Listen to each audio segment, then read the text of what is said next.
Ladies and gentlemen, welcome to the post NFL draft recap show here on Birds vs. Boys. It is Monday.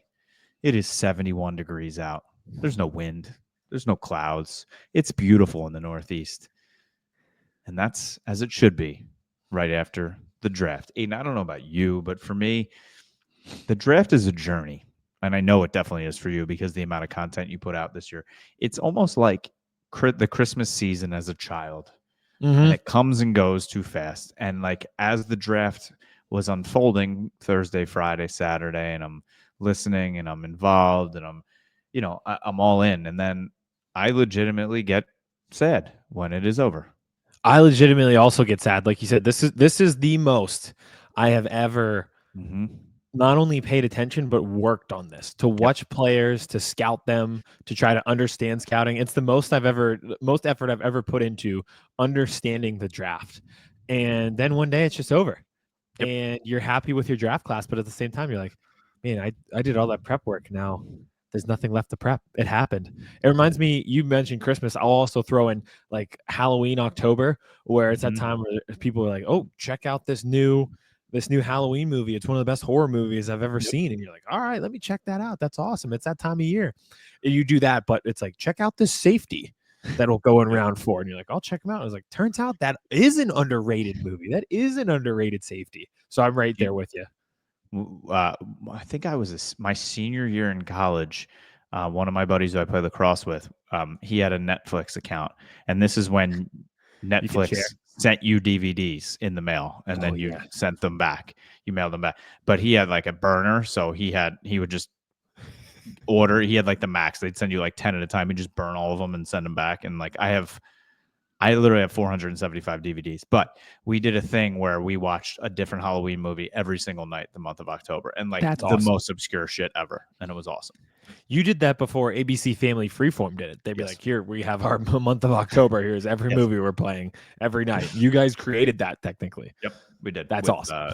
Netflix will mail you DVDs to watch, and then they'll charge you $7.99 if you don't return it. Yeah, they probably made more money that way. Probably. All right, but we are here. I think both of us are probably we really haven't debriefed. I was landscaping on Friday and recovering for the last 2 days ever since. We haven't fully debriefed on our drafts. I am assuming you are happy because I think the Eagles had a good draft, and I am happy as well. So we can kind of walk through the rounds if you want, however you want to do it, Aiden. But this is just a day where everybody. This is almost like the start of the season when everyone's 0-0. Everyone's 0-0, except just in classic Cleveland Browns fashion, they are somehow behind the 8 ball, even at year beginning. Like, that's the only fan base without hope.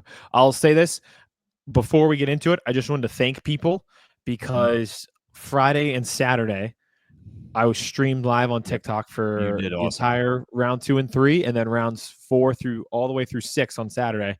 Over 4 hours both times. It was awesome. Wild. And on Saturday, I wasn't going to do it that long. I figured the Eagles traded back out of round 3 into round 4. And I thought to myself, okay, I'll do round 4 since they're at the top of it and see how it goes.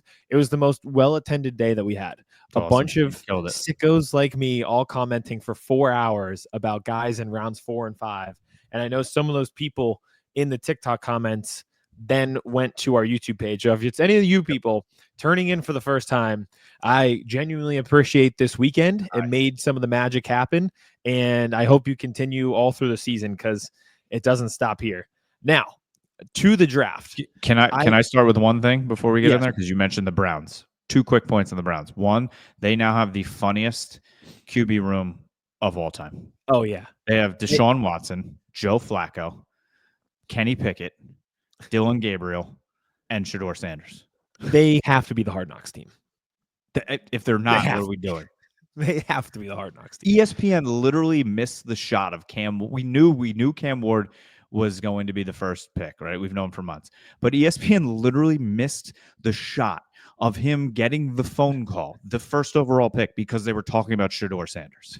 I didn't watch ESPN, and I feel like I'm glad I did based on what everybody said. But no, I didn't. I went back to watch. You went back. Yeah. NFL Network was much better. Let's get the Cleveland Browns discourse out of the way because I feel like we all got to do it.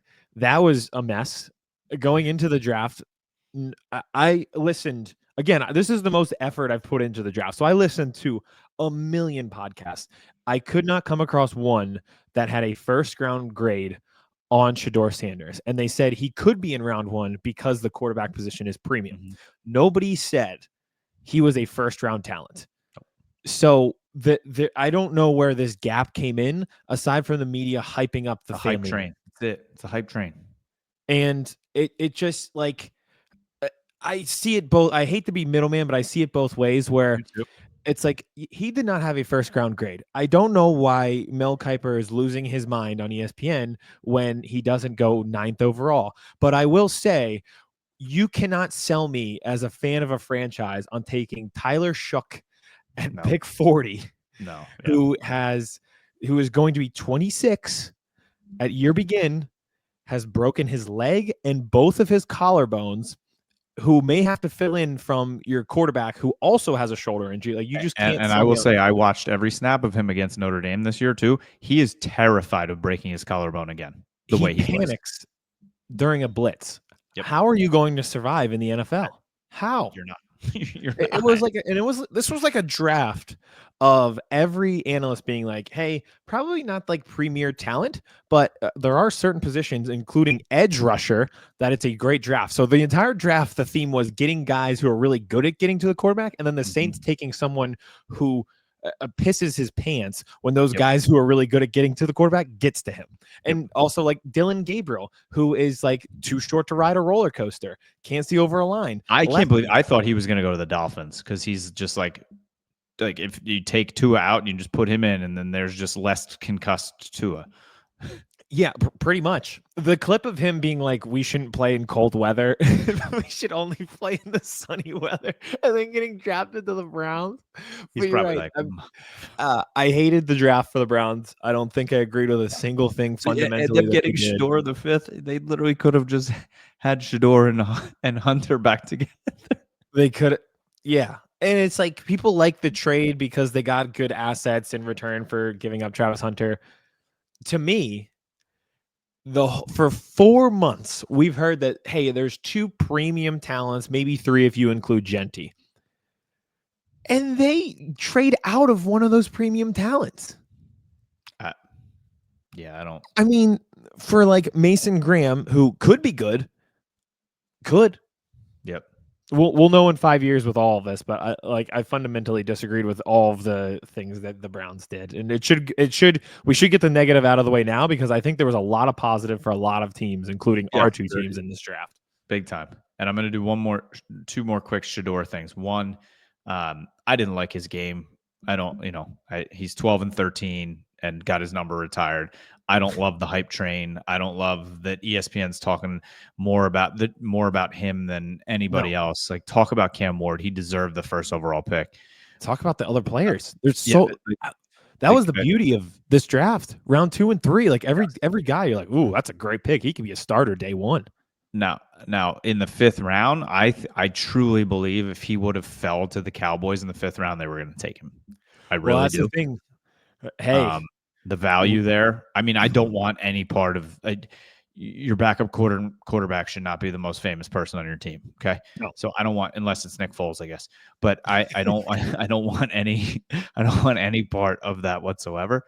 And there's more stories coming out now of like Shador at his workout at like the combine, and just like coaches in the NFL trying to say hello to him, and him basically being like, you have a quarterback, I don't have time for you. Like, just he did not do himself well in the interviews and stuff. No.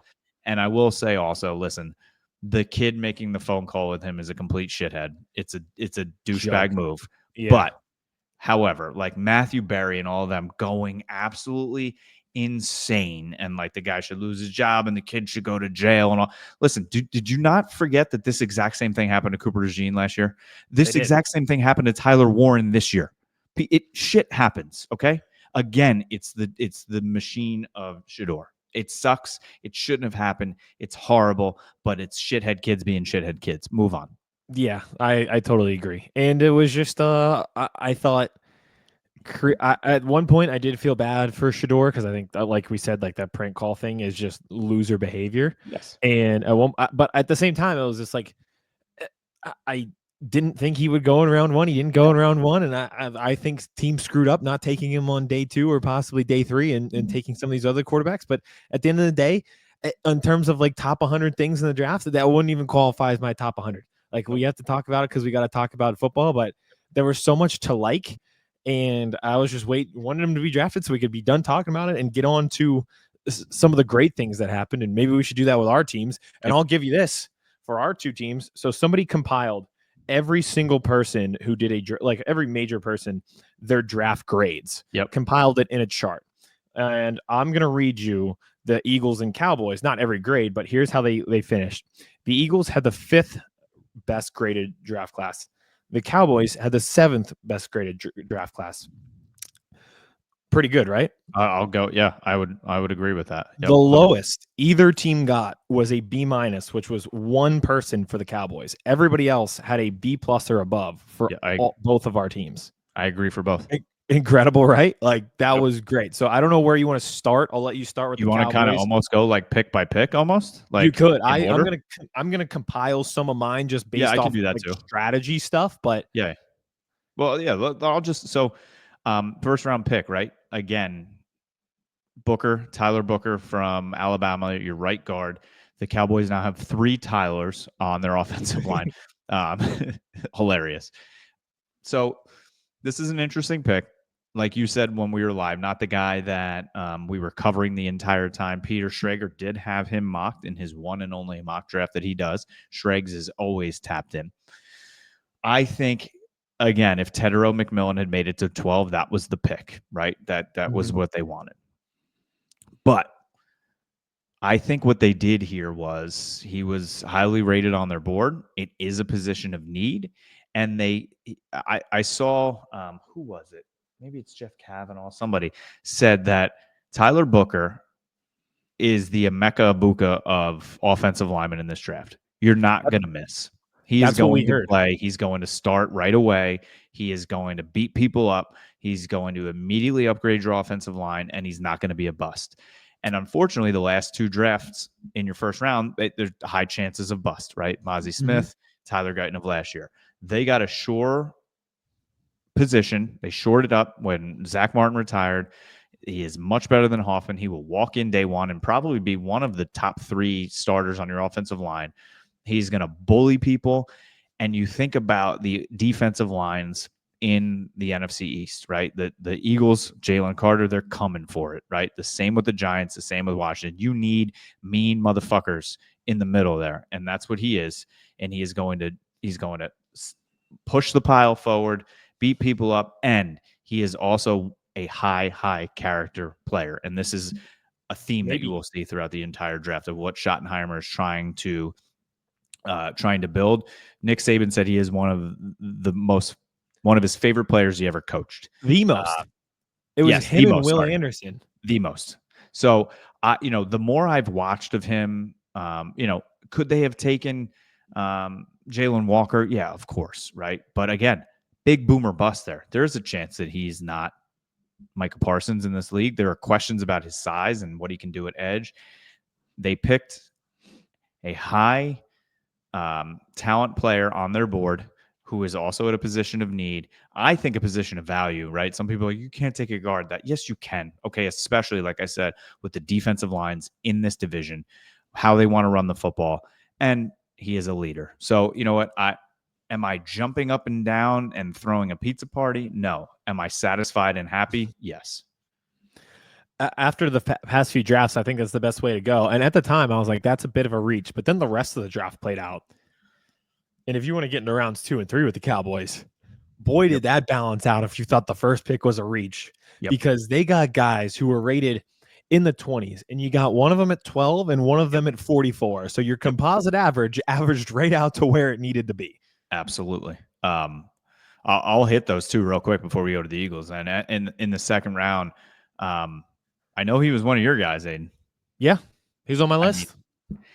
I got worried. I got worried as the process went, and I watched more people. I will say that maybe he was a little bit undersized, but yes, at no point in watching him did I think that he was a liability in the run game like some people suggested. I completely agree. Donovan Ezerike, the Ezeraku. defensive end.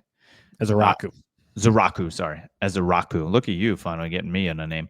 Hey, you should have been there for the TikTok lot. I messed up so many names, and when you get to your 3rd round pick, I'm gonna try. I know how to. I've heard his name. Everyone got that. Everyone got that wrong. So he is a 2-time captain at Boston College. He is being comped, and the more I watch it now, I kind of see that he's Yannick Ngakoue. That is his comp, and that's what I see. He's got high motor. There's so many times I've watched him, and you watched him a lot, where it looks like a failed rep that he turns into a win, right? He never stops. He keeps coming for the quarterback. The one coach, the Cowboys quarterback coach, was the head coach of Boston College, and he was the tight ends coach at times there. And he said he talks a lot of shit, and he would come out to the coach and be like, "Where are your tight ends at? Where are your tight ends at?" All practice, like not being able to block him. Really high character guy. I think he fits in and immediately steps in. He's your second best pass rusher on this team, behind Micah Parsons immediately. I think you can even line him up next to Micah Parsons and go to town, and it's going to be wild. I loved the pick. Again, what they did all draft, they have needs, right? Everyone's like running back, receiver. They let the board fall to them, and they pick best player available almost all draft. Which, as much I praise the Ravens. Yep.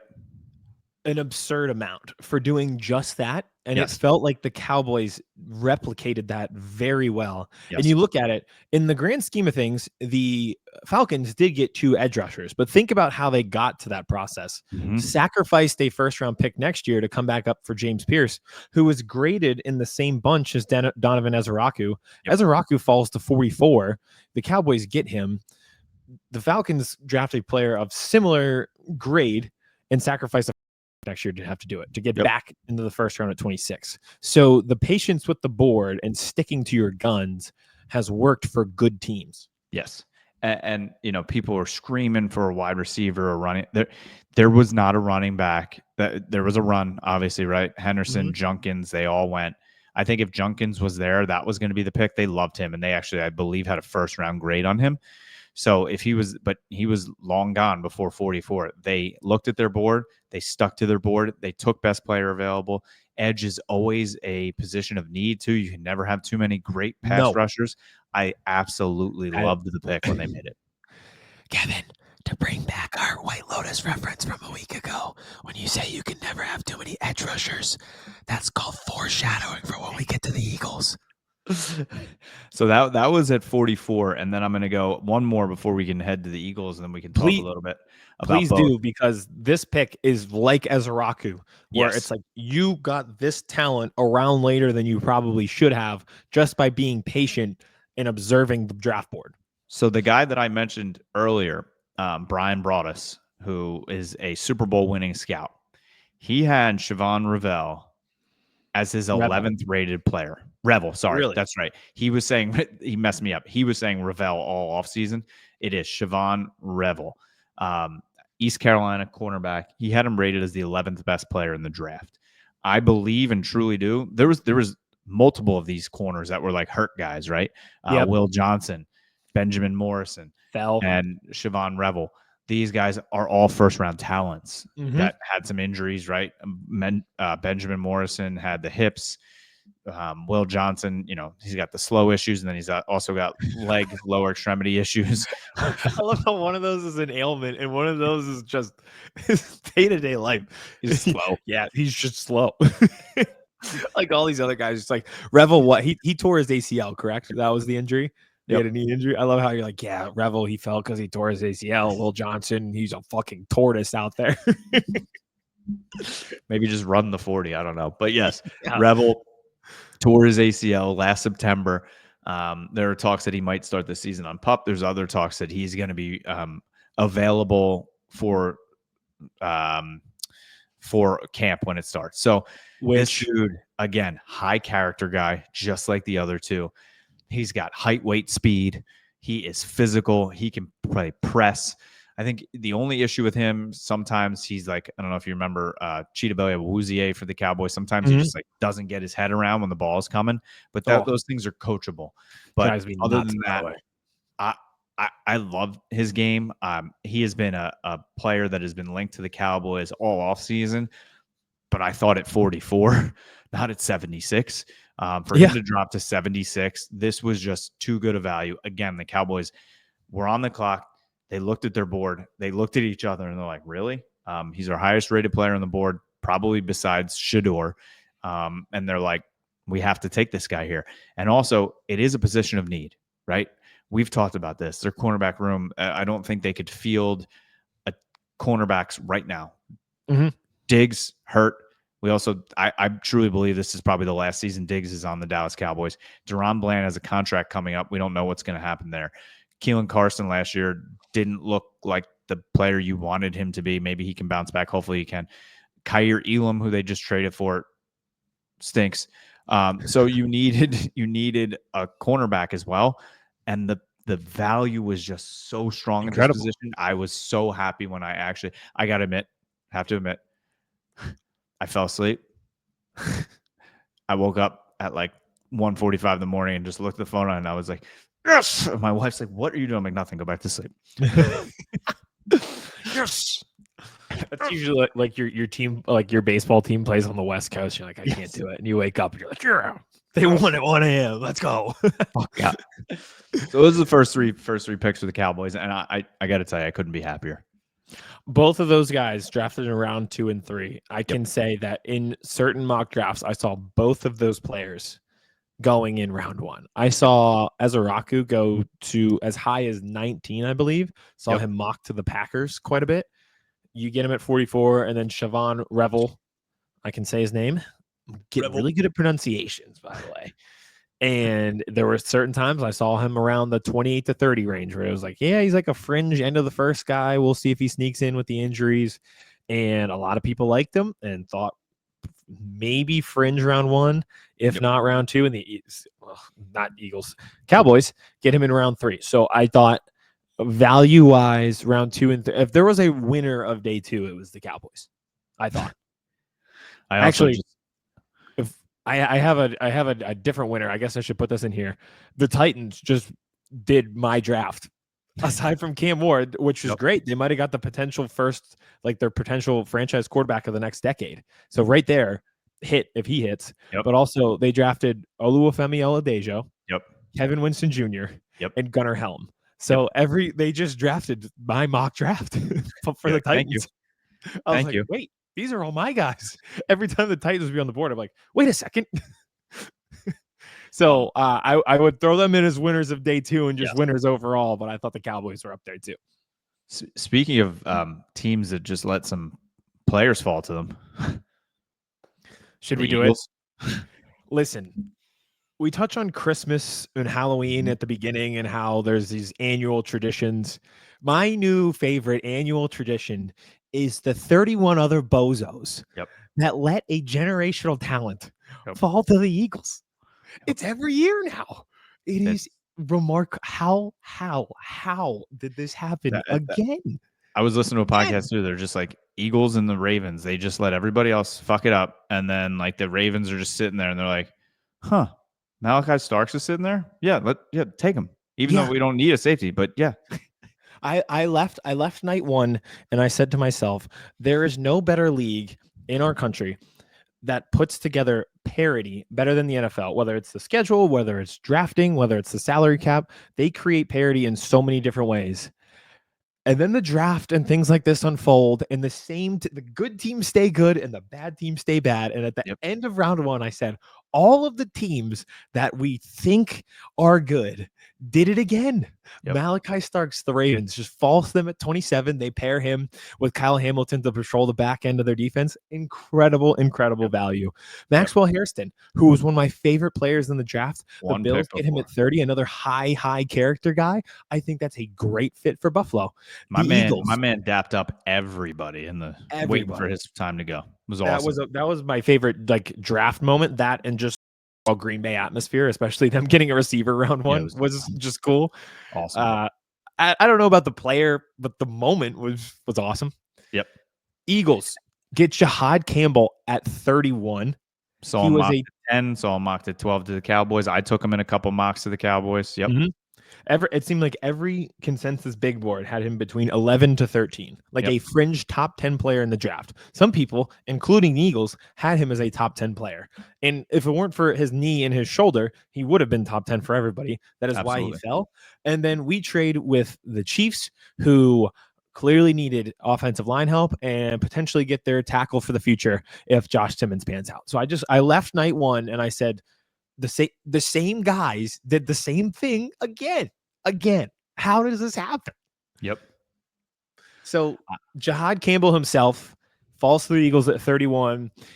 And the 30 visit thing didn't really pan out this year. I think people might have caught on to what the Eagles were doing, but RAS score, athletic score, off the charts, insanely athletic, led Alabama in tackles for loss, sacks, so extremely productive to match that.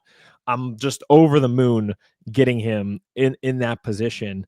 And whether he plays edge, whether he plays off-ball linebacker, I don't really think it matters. And I think to tie it into the Cowboys, they might go a similar route with him as Micah and want him to just get after the passer and say, hey, or you're more valuable to us getting after the passer as the edge position. But with Nakobe, maybe not ready for.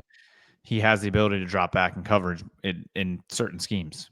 And great in coverage. That's the thing. So it's like play him an edge, play him an off-ball linebacker. At the end of the day, put the 11 best dogs on the field. Yep. And they're doing that. And to see him, I don't know if Nakobe's ready on day one. And so you could play, maybe he starts at off-ball linebacker, you move him to edge. But again, it doesn't matter because you're putting 11 quality football players on your field. Nakobe might lose his job, Aiden. He might.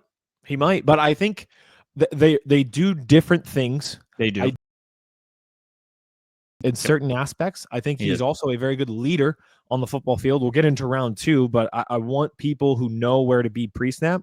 That seems to me to be a thing that Vic Fangio cares about. Every coach cares about it, but him more than most is like, you need to know where to be in my defense in your sleep.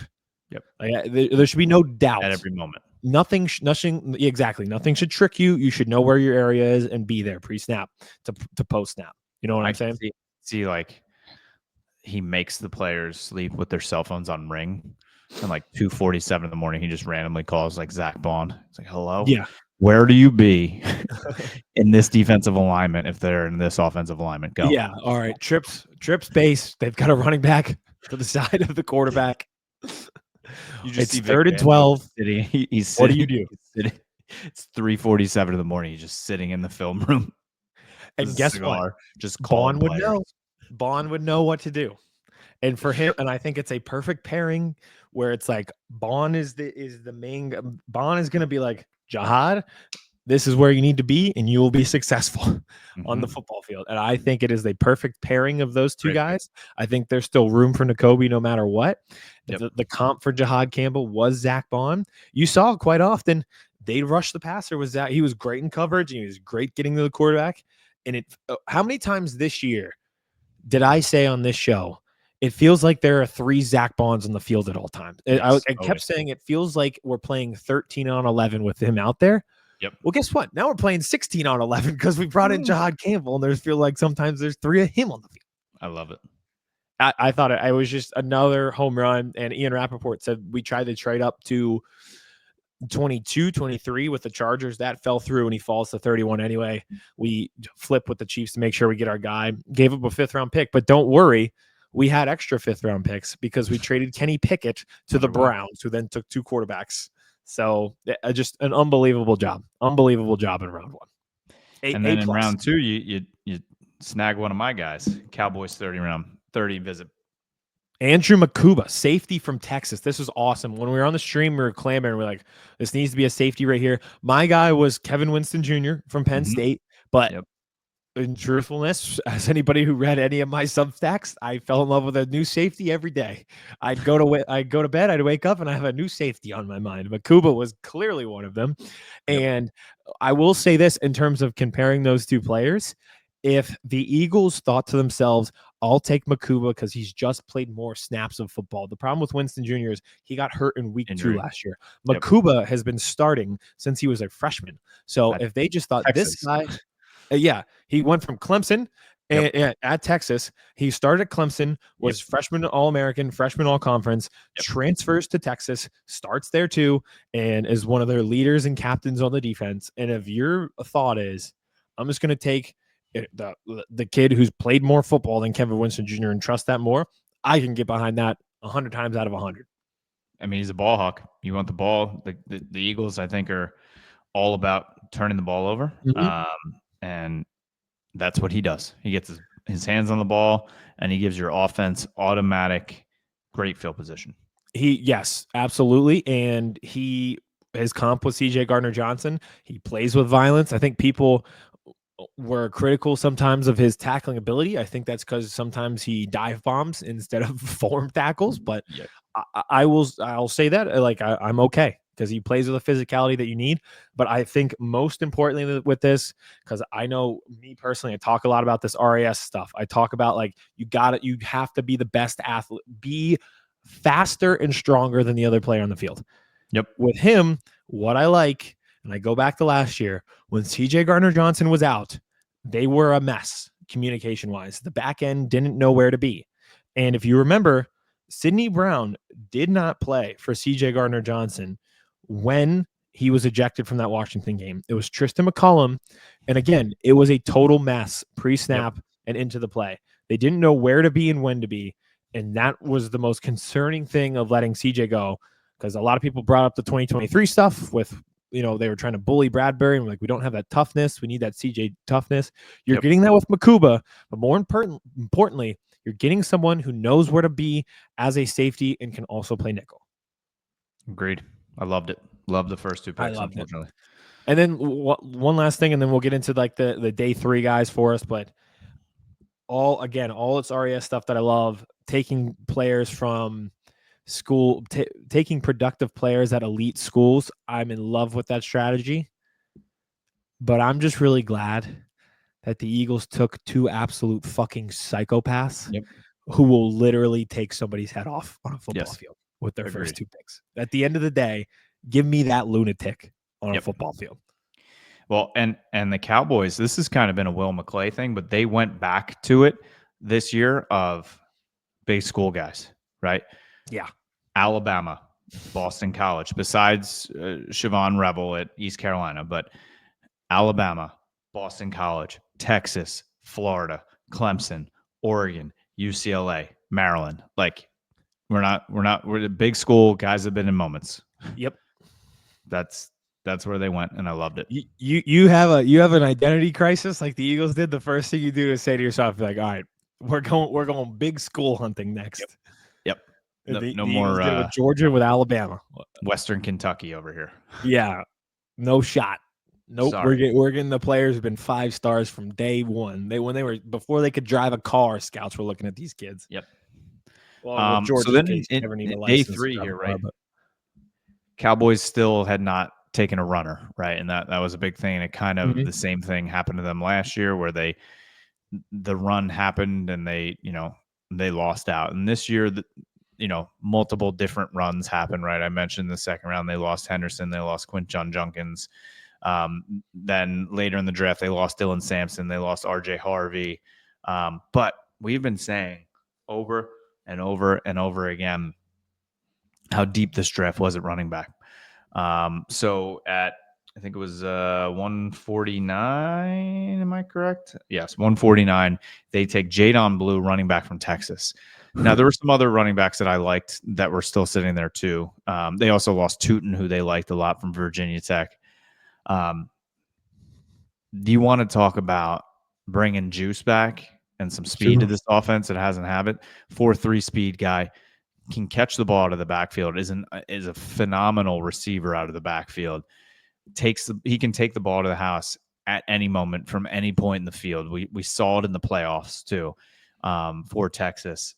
I loved this pick. He's not the biggest guy in the world. I think he's like 195 pounds. They can work on that a little bit.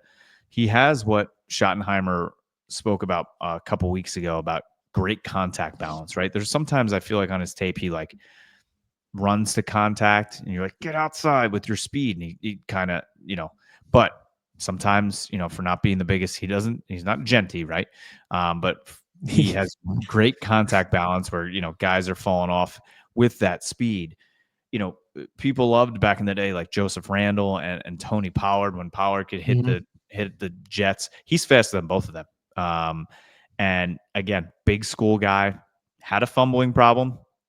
Not going to lie. I think he had 7 fumbles in college, something that he's going to have to work on. He admitted it.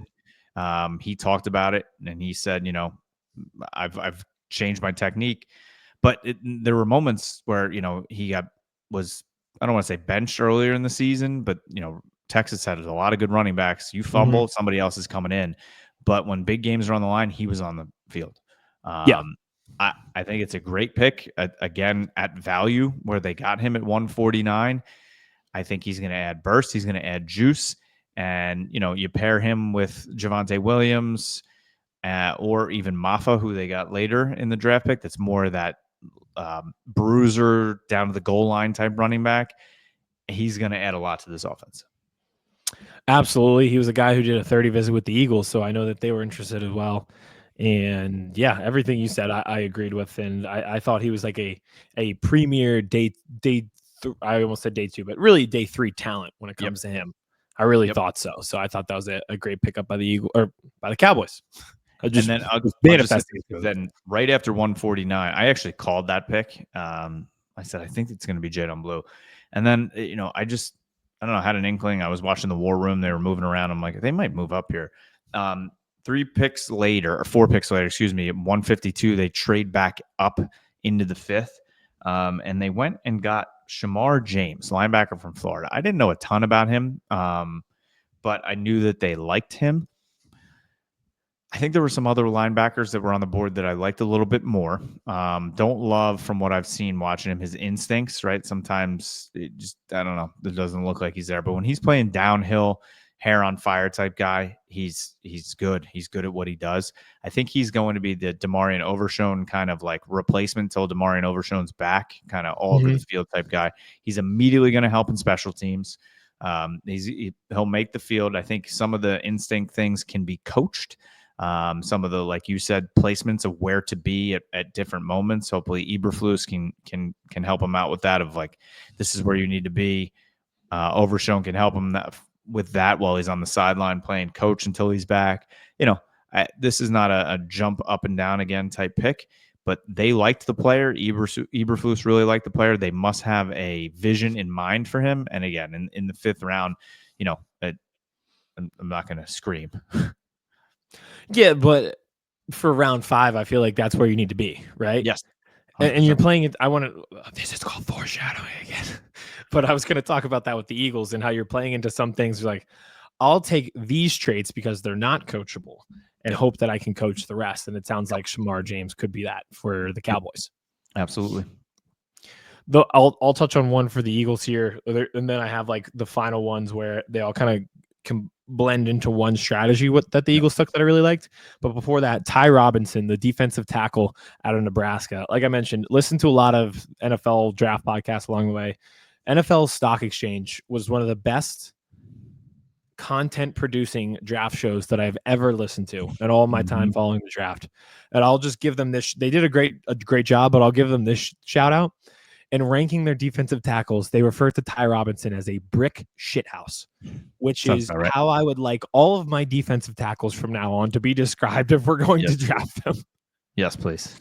And if you're not, get moving. Please give me the kid who's referred to as a brick shithouse. If your job is to clog the middle, get after the quarterback from the interior, and push offensive lineman back into a quarterback, that should be the perfect descriptive 100%. Of somebody whose job that is. Yep. If my accountant was referred to as a brick shithouse, might be a bad thing, but if my defensive tackle is, I think it's a great thing. Yes, Not only big, beefy dude, but athletic score, RAS 9/10. Yep. Again, I think this was a home run in the 4th round because the fit here, where we think Moro Ojomo is going to step up and be that guy where Milton Williams was. You obviously have Jalen Carter. You have Jordan Davis. For Ty Robinson coming in early, I think you're playing like 15 snaps a game.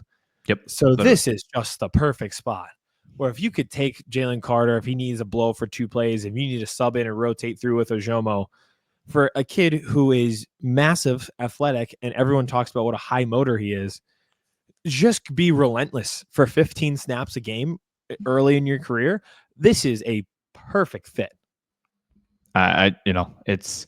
It just makes too much sense. It was perfect. And you look at him and you're like, yep. There's just some guys where you don't need tape. I took one. I watched some of him, and I just remember being like, "Yep, deal in." I didn't need much. Yep. all these other things help. The RAS, the obviously the tape helps. His traits, like I continue to use the word bend. I'm becoming one of them. But I was just like, yeah, he got it, all of it. Then in the clips of him playing fullback and just annihilating somebody at the goal line. Yep, sign me up. As a recap, he was the most bendy edge in the draft. I loved it. Yep. They're gonna get rid of tush push. Roger Goodell is acting that way. Shout out to the cowards in Green Bay who are cheering. You think they are? I don't know. The way he said that and saying it was a non-football play. If your commissioner says it that way and not into like we're looking into it and comes out himself and publicly states it's a non-football play, now I'm actually worried that they're gonna get rid of the play. But just in time when fucking Jerry Jones gets Booker and was like, all right, can't beat him, join him. We're gonna tush push. Join him. Yeah. Well, hey, we're gonna listen. I want to line up with a wing T offense. I want to smash mouth with Ben Van Sermon and Ty Robinson. We'll figure out a way of doing it without. Oh yeah, we're just gonna create a variation that is legal and put in this mass. It was just an awesome pick. So I just wanted to shout him out because it was the best descriptive I've heard. I want them to just fuck around and put Jordan Davis and Jalen Carter in the backfield. Yes, they did that at Georgia. And I know they'll never do it with Mulata, but I just want one time to see the rugby Mulata come back. It'd be so cool. It'd be awesome. It will be. All right, you want me to just hit? I'll just hit these. I'll run through these last few quick. Yeah, I have 4 in a grouping that are for the Eagles that are 3 that kind of all play into the same strategy. So I'll just touch on those really quick. Oh, and one other one. I think people can kind of guess the one we might need to talk about. So Agenai Cornelius, right? He was 3-year starter at tackle for Oregon. They're saying he's going to play guard for the Cowboys. You know, from what I've watched, I mean, he's a big boy. He's like a wall. Again, you just guard, are you drafting his backup now? Even though you have Brock Hoffman, I think he has the ability to be the right tackle backup behind Steele. So we'll see where he goes there. But again, another big school guy. You get him late, can't go wrong. Jay Tuai, the defensive tackle, 340 pounds, UCLA. Dane Brugler, who I love and a lot of people trust with his mock draft. He does the beast. Cowboys got him in the 7th round. Brugler had him in the 3rd or 4th. Now, other guys had him in the 6th, but Brugler said he could go 3-4. He has, he's not a sack guy from the interior, right? He had 2 sacks in his college career, but you want a behemoth, a man who can stop the run, and still does have some athleticism and a really high motor. I love the pick in the 7th. You can't go wrong, and let's see what he gives you. You need more on the interior defensive line, so I love that. They came back with Phil Maffa, the running back from Clemson. Big boy, bruiser.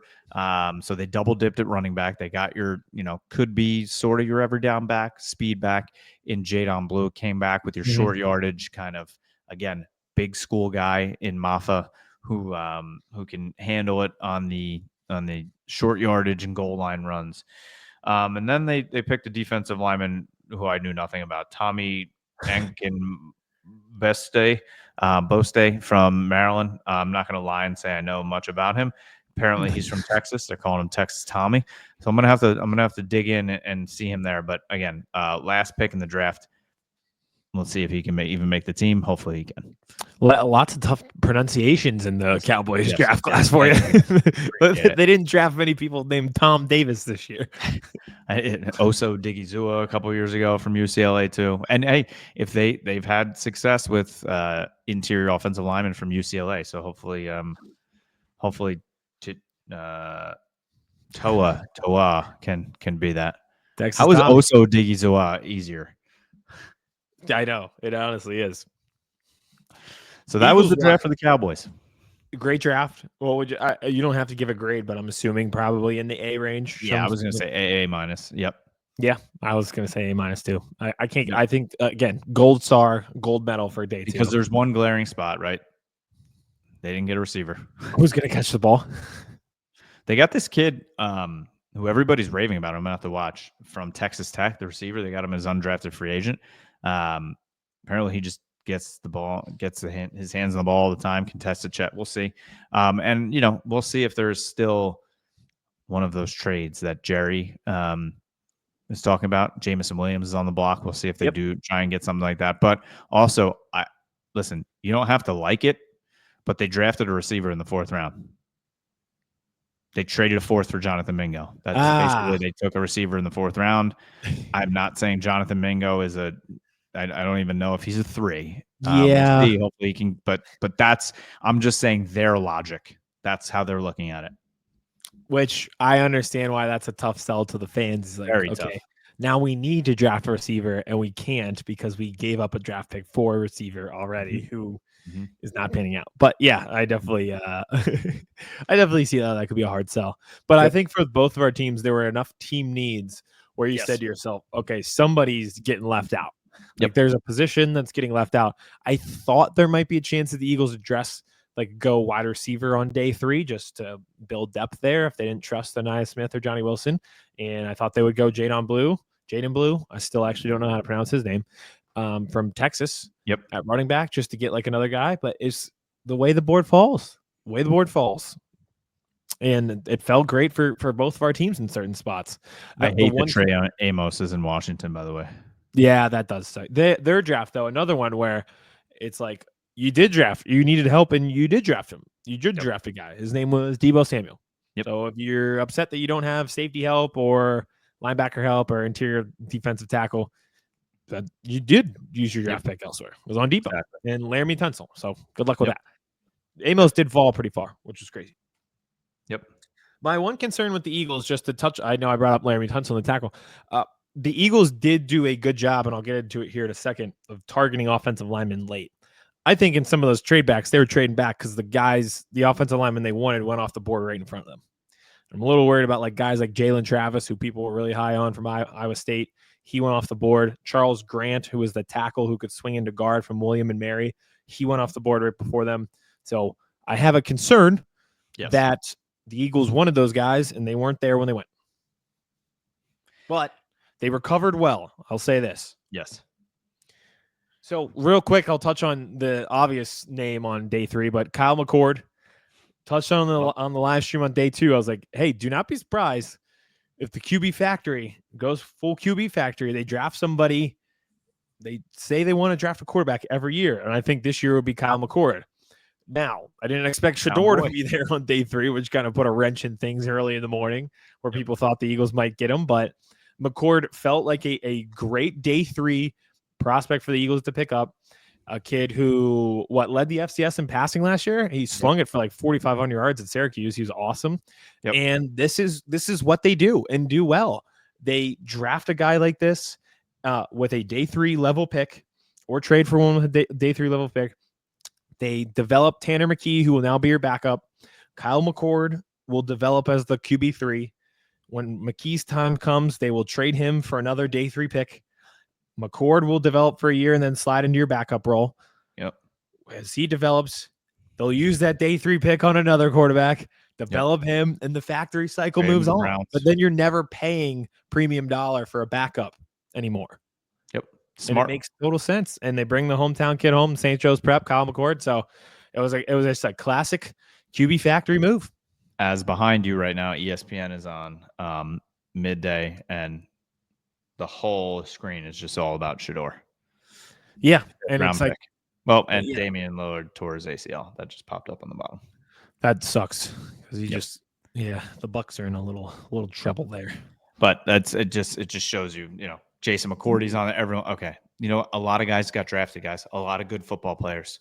We don't have to just, he's right now he's a third or fourth string quarterback.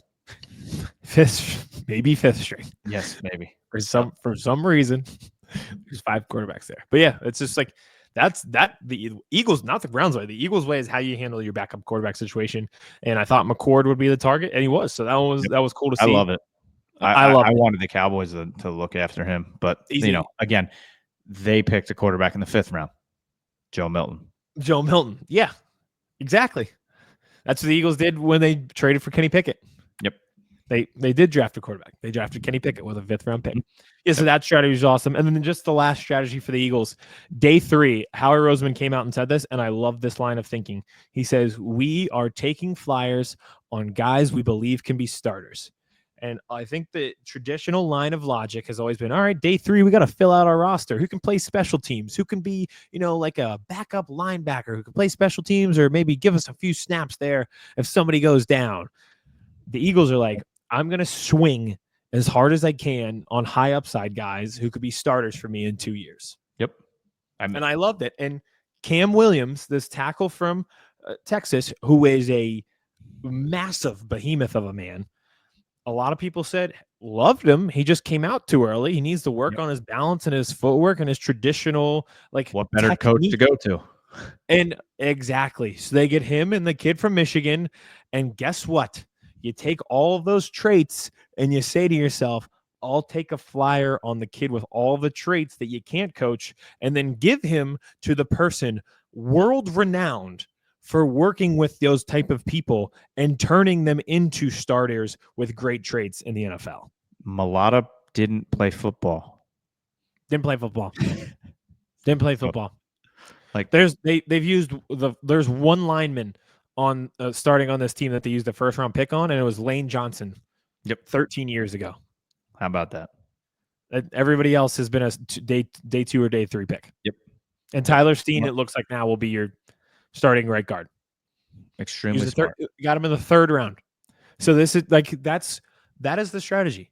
Get me the kid with the size and athleticism that you cannot coach, and then trust that some of the best coaches in the game and Vic Fangio and Jeff Stoutland can coach them into reliable NFL starters in 2 years. And I cannot disagree with that at all. And just I mentioned Cam Williams, but here's some others. Antoine Powell-Roland from Virginia Tech. 20-something sacks over the past 2 years. Incredible production. Let's see what he is. It feels like it's a different position because Ojoma plays inside and Powell-Ryland played outside at edge. But it feels like the same thing. It's like went in the 6th round, not a 6th round talent.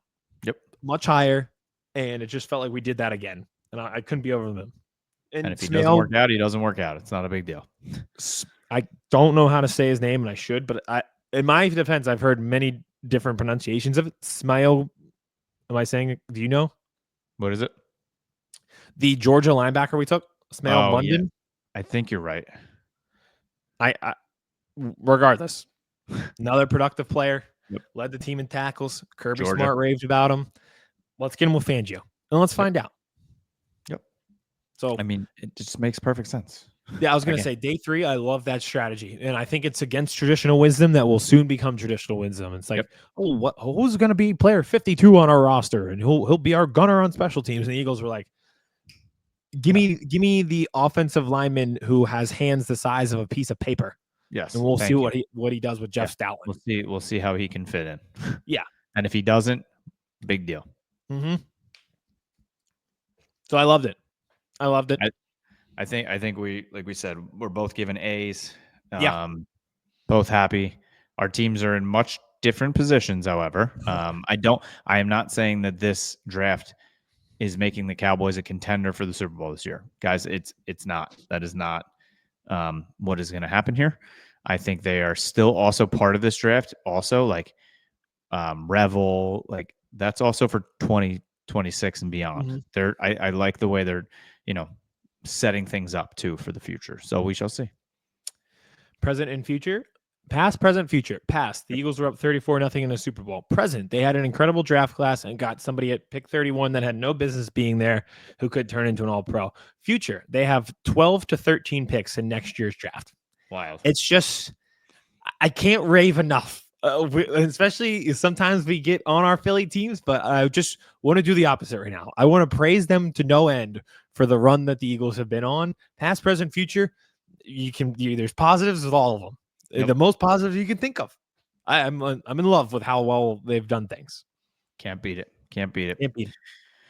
All right, I am on my way to Miami, sir, and the Bahamas. So I will catch you in the week after. But thank you for everything, everybody. Thank you for watching all the draft content. We appreciate it. Now we head towards OTAs, mini camp, and schedule release. Off-season schedule release will be coming. So we will be on top of all that. We will go live for the schedule release as well right here on the YouTube channel. So make sure you smash that subscribe button, like and comment below.